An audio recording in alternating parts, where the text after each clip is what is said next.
tout le monde et bienvenue pour ce bilan couture de l'été. 3 mois de projet couture où je n'ai pas énormément cousu, ou en tout cas pas autant que je le voulais, au vu de tous les projets présentés dans l'une de mes vidéos. Mais je suis plutôt contente du résultat de chacune d'entre elles. Au total, j'ai cousu 3 blouses et 2 robes. Vous avez vu la plupart des projets en vidéo, mais comme toujours, il y en a aussi des inédits. C'est surtout l'occasion de vous faire un retour maintenant que je les porte au quotidien et mon ressenti à froid sur le choix des tissus et des patrons. On commence avec la blouse Aria de Ave Alexandra Création, dans un coton de chez Toto Tissu. J'ai énormément porté cette blouse, surtout en période de canicule, car elle est vraiment parfaite pour laisser respirer l'air et ne pas se sentir engoncée. Je donne une mention spéciale aux manches qui auront été mon coup de cœur du patron. Je les adore comme ça, avec le poignet élastique. Elles sont très faciles à remonter si j'en ai envie. C'est ce que j'appelle une opulence mesurée, car elles ne me gênent pas non plus au quotidien, et je pense que si j'avais mis une veste ou un gilet par-dessus, ça n'aurait pas posé problème pour mettre le bras dans la manche. Le seul bémol que j'ai vu dans ce patron, c'est l'encolure au biais. Je n'ai malheureusement pas de vidéo de ma première version, mais j'ai trouvé que ça ne faisait pas très net, d'autant que mon tissu a un revers qui tire sur le blanc, donc quand je laisse le lien détaché, on le voyait beaucoup. Alors c'est peut-être un détail pour vous, mais pour moi, cela veut dire beaucoup. Donc j'ai opté pour la création d'une parmenture en bidouillant avec le patron du devant. Je dis bidouiller car j'ai beaucoup hésité entre coudre un grand plastron cousu dans la tache du devant, ou si je laissais juste quelques centimètres, comme ce qui est habituellement préconisé. Donc j'ai coupé la poire en deux. Bon, la finition aurait pu être mieux faite, mais selon moi c'est déjà beaucoup mieux que le bien en tout cas. J'ai donc cousu la parmenture en faisant une sorte de rectangle, mais vous pouvez aussi créer un décolleté en V si vous préférez, et j'ai sous-piqué pour apporter un peu de tenue au décolleté.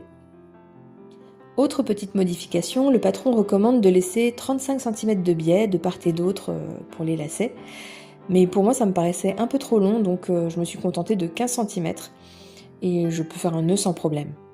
J'ai réussi à la faire rentrer dans moins de 2 mètres, parmenture créée incluse.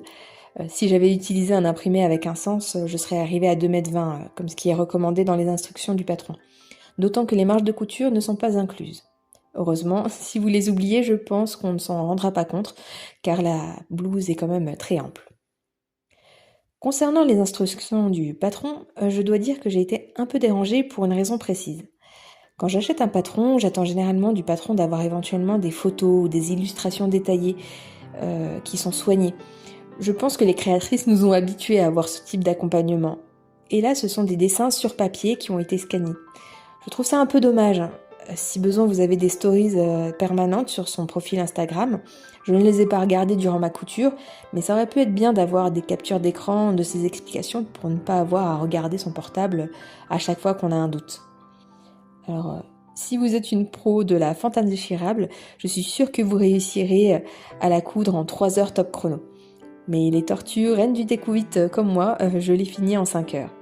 Pour avoir retiré le biais, créé et rajouté la parmenture, je trouve que ce n'est pas si mal dans ce laps de temps.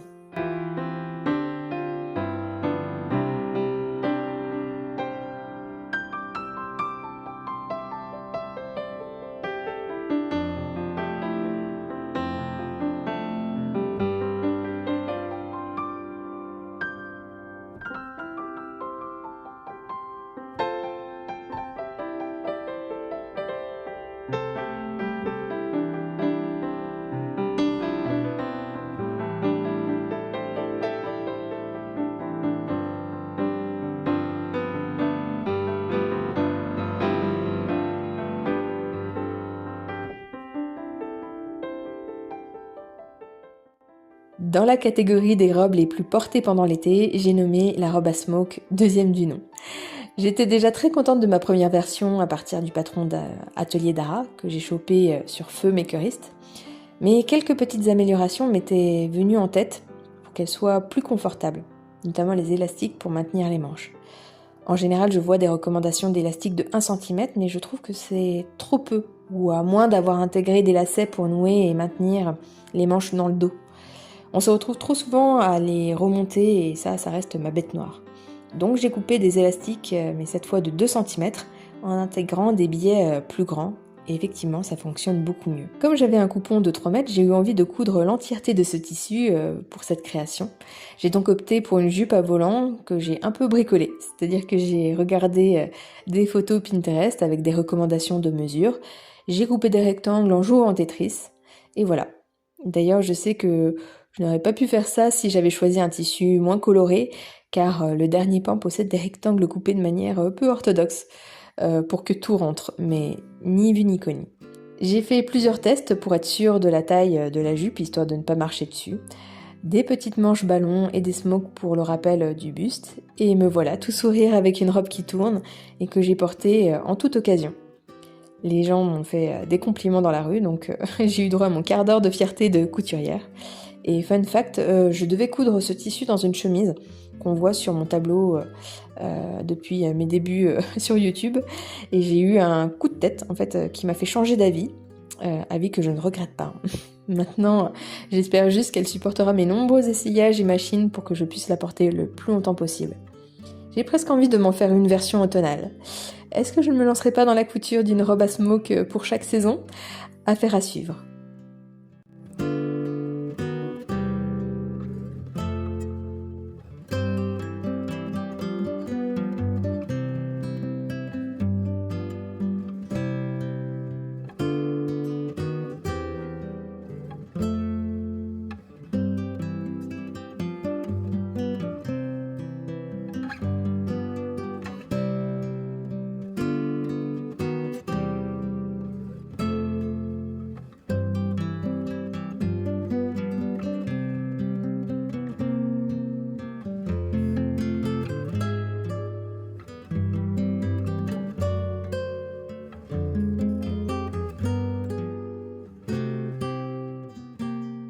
Petit exclu avec cette cousette que vous n'avez pas encore vue par ici, car il y a certaines cousettes que je veux coudre pour moi, sans pression de caméra, ou en étant apprêtée pour me dire que tous les moments créatifs ne sont pas forcément dédiés à YouTube. Bref, ce petit top s'appelle Lola et vient de chez Fibremood. Il est issu d'un vieux magazine, c'est le premier magazine que j'ai acheté quand j'ai commencé la couture, et donc il a une certaine attache pour moi. Je n'ai pas cousu tous les modèles de ce magazine, donc quand je me suis retrouvée avec environ 1,20 m de tissu de broderie anglaise qui vient de chez Les Coupons de Saint-Pierre, après avoir cousu la blouse Kaoline de Caledonia Dreaming, je me suis mise à chercher dans mes patrons, et en voyant cette photo de magazine, ça a fait tilt dans ma tête. J'ai rentré au chausse-pied les morceaux de tissu dans le patron, avec notamment des micmacs pour coudre en tronçon le ruban derrière. Je n'ai pas fait cas des motifs de ce top. Je me suis dit que de toute façon, avec les fronces, le plastron, ça ne choquerait pas d'avoir le motif dans des sens différents. Et j'ai bien fait de suivre cette logique car ça ne saute pas aux yeux. Encore un patron qui n'a pas de bouton, il y a juste une attache avec un nœud à l'arrière et un petit élastique caché qui permet d'avoir un joli décolleté dans le dos. Je l'ai fait en taille 40 et j'ai l'impression qu'il est un tout petit peu trop grand, donc peut-être que je le raboterai de quelques centimètres pour l'été prochain. J'ai vraiment bien aimé ce patron qui est disponible seulement sans manches et je me dis que ça pourrait être chouette de s'en servir de base pour ajouter des manches longues. Peut-être pour une version d'hiver, qui sait.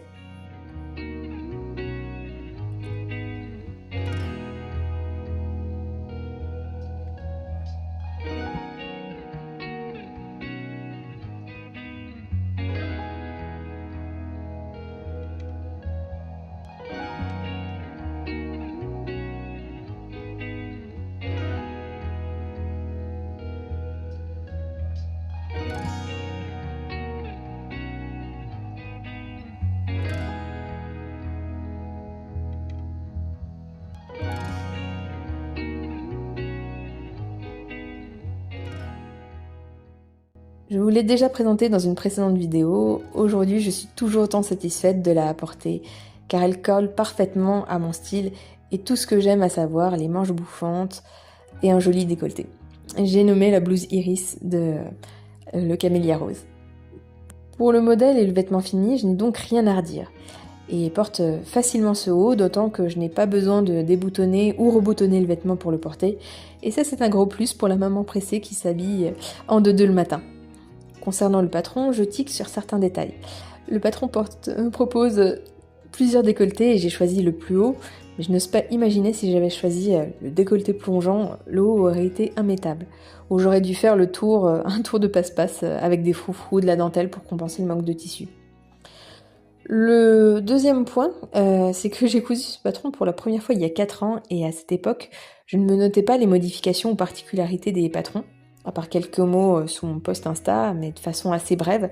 Donc quand j'ai cousu cette seconde version, je n'avais pas le souvenir d'avoir cousu la première, ou plutôt les souvenirs me sont revenus en cousant progressivement la blouse. Car quand j'ai suivi toutes les étapes et que j'ai passé le mannequin, je voyais bien que ça coinçait un peu. Donc j'ai regardé la première version et je me suis rendu compte que j'avais créé cette patte de boutonnage de 2 cm au lieu de 1 cm pour avoir plus d'aisance. Donc il a fallu jouer du découvite, s'armer d'un peu de patience pour arriver au résultat obtenu. Le principal, c'est que maintenant je porte cette blouse qui convient parfaitement dans cette période d'entre-deux saisons, où il fait encore un peu chaud, mais où les coutures automnales s'invitent doucement dans notre dressing.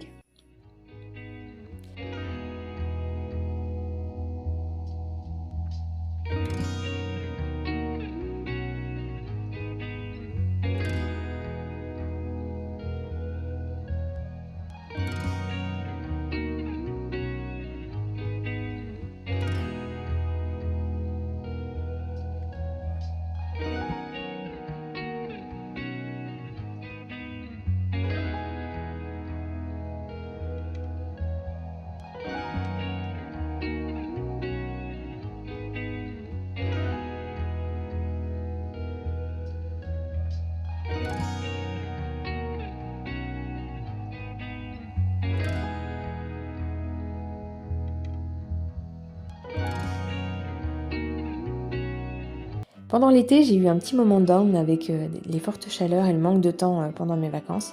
Et c'est la robe Jacinthe du Camélia Rose qui m'a permis de reprendre mes aiguilles en douceur.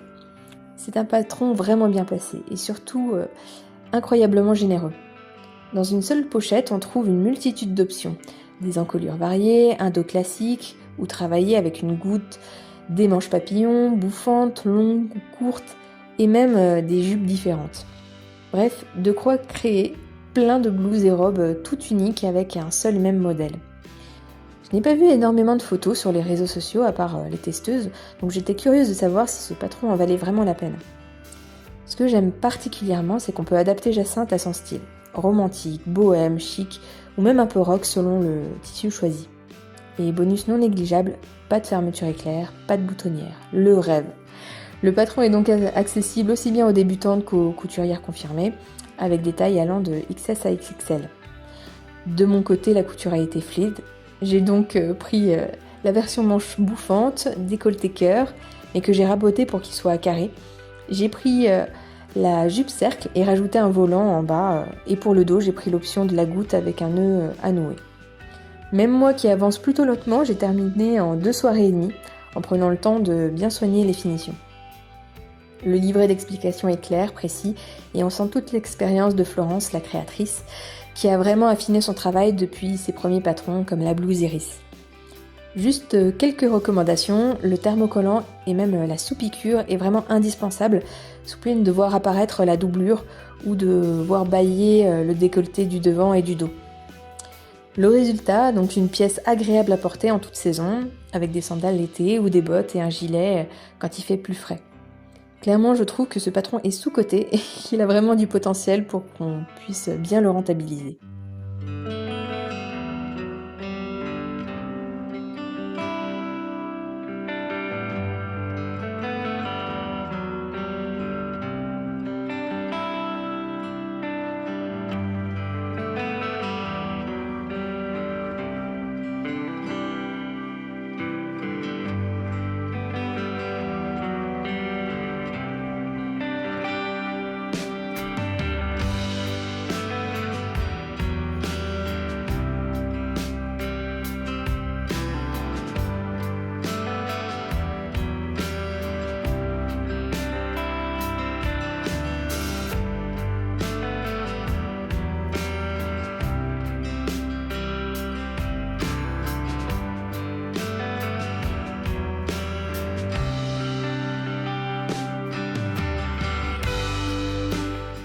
Et puis il n'y a pas que les nouvelles cousettes, j'ai aussi pris le temps de reprendre certains vêtements que j'avais laissés bien trop longtemps dans ma pile à raccommodage, 2 robes et 3 blouses. Décidément, ce sont mes chiffres fétiches en couture. J'ai fait une vidéo dédiée dessus, donc je vous laisse regarder si cela vous intéresse. Maintenant que l'automne arrive doucement, je garde en tête 2 ou 3 projets que je vous avais montrés pour l'été et que je vais sûrement coudre pour cette nouvelle saison. Je vous ferai très prochainement une vidéo dessus. Merci d'avoir regardé ce bilan couture. Je vous retrouve très vite avec une vidéo sur mes projets d'automne qui me tarde de commencer. À bientôt!